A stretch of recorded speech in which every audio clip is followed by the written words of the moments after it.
Guitar World magazine opened up its vaults to unveil Metallica's guitar duo discussing some of the crucial songs that made their careers.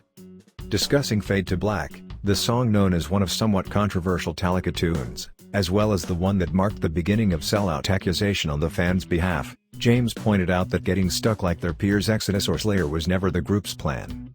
That song was a big step for us. It was pretty much our first ballad, so it was challenging and we knew it would freak people out, James said.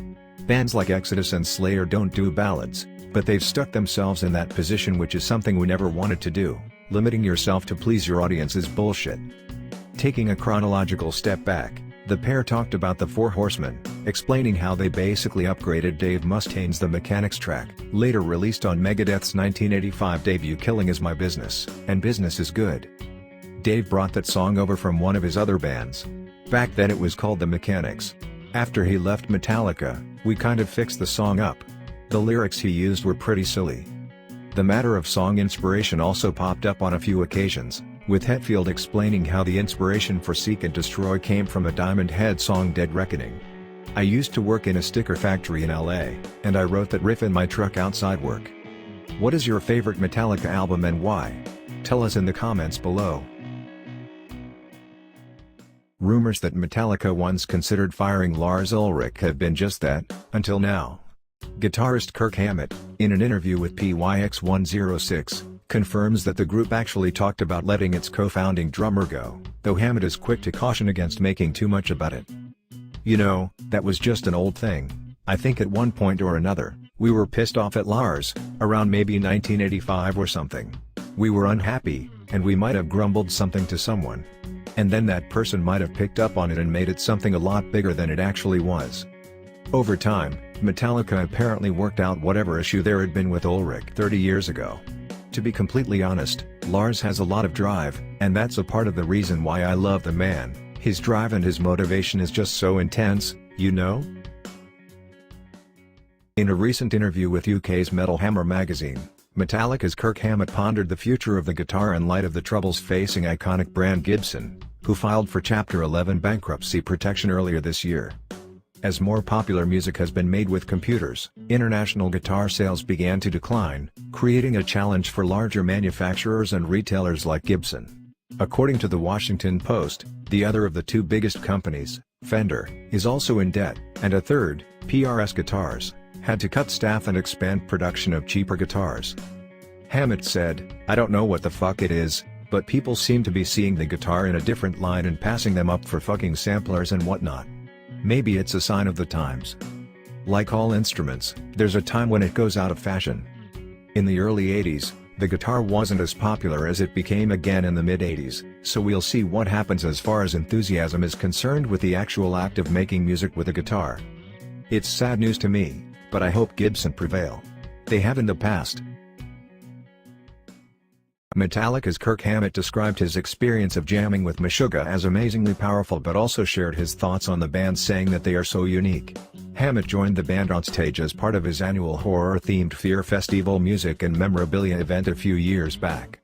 This is what he said when speaking with SiriusXM's Liquid Metal. "I could feel the power behind me. And I was thinking about it, and it was kind of like being in front of a locomotive.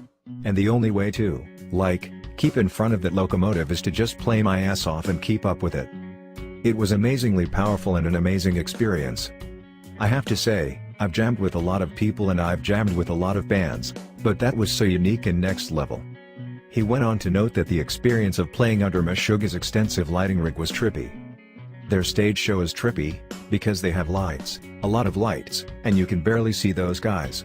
So when I walked on stage, it was so dark on stage, I could barely see my guitar neck, but, for some reason, somehow, someway, that kind of added to the overall vibe. I just have to say, man. It was the first time I really sat and watched them for more than 10 minutes, cause that's usually all the time I have. And I have to say, they're one of the best metal bands out there for a variety of reasons, man. In terms of technique and virtuosity, in terms of originality, there's no precedent before Meshuggah. They have set a precedent, and they are so unique. It's almost Dada-esque. I know I'm using a lot of big 50-cent words here, but it's the only way I can really explain how I think and how I feel about them. On Vancouver radio station CFOX, Metallica's Kirk Hammett spoke fairly candidly about his experience taking guitar lessons with Joe Satriani. It was actually very poignant, Hammett said of his first lesson with Satriani. His first lesson to me was, learn your lesson. Don't waste your time, don't waste my time. I expect you to know everything that I gave you in a week's time. I was like, this guy is serious. But you know what? I did it, and he kicked my ass. But after a while, I was taking 2 lessons a week from him.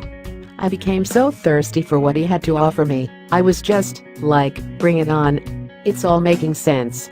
I want to learn more.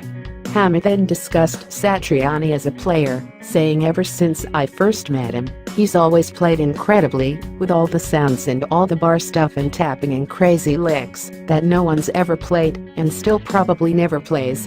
I mean, he's just such a unique individual as a musician. Dave Mustaine shared his thoughts on Meshuggah after getting to hear the band a bit more often during ongoing joint tour with Megadeth, telling Cat Rock, "They're really exciting. It's not even because the drumming is so complicated, really it's just 4/4 timing the majority of the time. But the way the songs are, and how unique they are, they take on a characteristic of their own. You could so easily get lost trying to follow.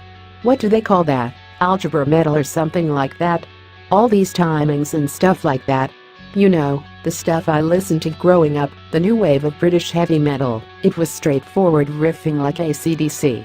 And then going into Priest and Maiden, and then getting into heavier stuff, Motorhead, Diamond Head, Merciful Fate, everything was straightforward. So having a tour with Megadeth, Meshuggah, Tesseract, and Lil Ake where we have these young exciting bands, it's always really entertaining, because I get to see stuff I never would have been compelled to pick up in a record store. It opens my mind a lot. I remember the first time I took out this really great band called the Dillinger Escape Plan. I couldn't understand it, but I just knew they were really exciting. It's the stuff you don't understand you most often miss out on. I wanted to understand, so we took them out on Big Enter. It was a great experience, I thought they were terrific. And that was my introduction to that type of crazy, cerebral metal." He also talked about drummer Dirk Verburen, saying, as good as Adler was, Dirk's feet are more advanced. I didn't think that was possible, because Chris is such a great drummer. There's a reason why Chris recommended Dirk, and I love him for that. I think that he's a really solid friend for making that recommendation, cause a lot of guys wouldn't do that. He's a true friend, and I was stoked having him in the studio. Dirk is one of the most pleasant, easy to get along with guys I've ever met in my life. I'll walk up to him, and he'll smile, and lean forward, and pat me on the back. He goes, "How's it going, buddy?" I could say, "Oh man, anything." "Oh, okay buddy." He smiles and pats me, cause he's just a happy guy. In an old interview from a 1994 Guitar World article, Inve Malmsteen was asked to do a blind critique of some of the bands and guitar players of the time. Inve gets played Metallica's song Master of Puppets. He has great things to say about the band except for the guitarist, Kirk Hammett. This is what he said. "That's Metallica, I love it. This is maybe the second or third time I've heard this song, and the first time I've heard the live version. My old drummer and keyboardist liked Metallica a lot, and they played this song around the time I was recording Odyssey, 1988. I liked it then and I like it now. Of all the bands that play this type of music, Metallica is the best. James Hetfield sings better than all the other vocalists, and Lars Ulrich is a great drummer. I feel some sort of connection with them. I think the band heard some of my early demos, which sounded something like this." Malmsteen demos first surfaced on college radio stations in Northern California, where Metallica is based. "I'm not saying I influenced them, but maybe I did. Overall, the band has a great sound. But I think the lead guitar player, Kirk Hammett, is not very good. He can play fast and is pretty good at it. But his choice of notes and sense of pitch are very bad. I don't think that he plays with musicality, or plays in tune. Rather than lifting the song, his solo seems to be the anticlimax." Would you agree or disagree with Inve Malmsteen? What's your opinion on Kirk Hammett's guitar playing? Tell us in the comments section down below. Back in 2014, neoclassical guitar virtuoso Inve Malmsteen gave an interesting yet controversial opinion on Ibanez guitars. In an interview he was asked, what it was about the Stratocaster that has kept him so devoted to it all these years. He replied saying, "Well, it's kind of the original instrument, everything else is a copy of it, you know. All the Ibanez and stuff like that's just a copy.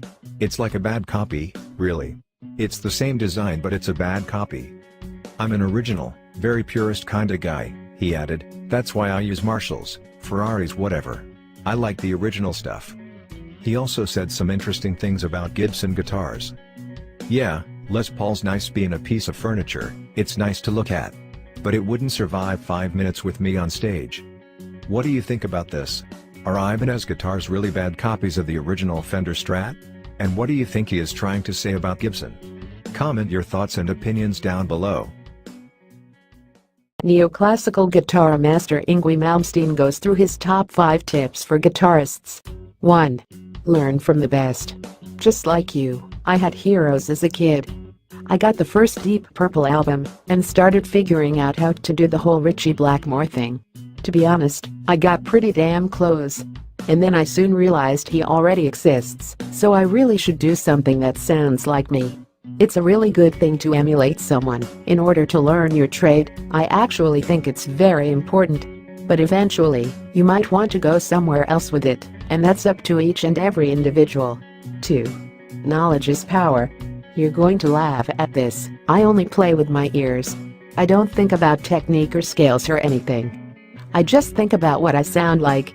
I grew up in a very musical family and I knew how important it was to know all the theory. You might think it's boring, but you have to learn the relationships between all the scales, keys and notes in order to know what you can and can't do. Say phrygian and diminished, they're all connected. A harmonic minor is also E phrygian dominant, but you could play diminished from F sharp every 3 frets and you'll bring that flavor. It all becomes hardwired and you soon stop thinking about it. 3. Open every door. When you play blues, you go into a certain mode, you know. The groundwork isn't actually that hard, it's all mathematical theory. You have the key to this door, and when you open it, there's a hallway with 100 other doors. Behind those doors are more doors, and it keeps going on. But you need the key to open that first door. Once you have that, you don't need to worry anymore. That's how you become an amazing improviser, and I feel that improvisation is one of the most important things to be a musician. All the great composers were great improvisers, they wrote it all down because they had to. That all comes down to knowing the theory.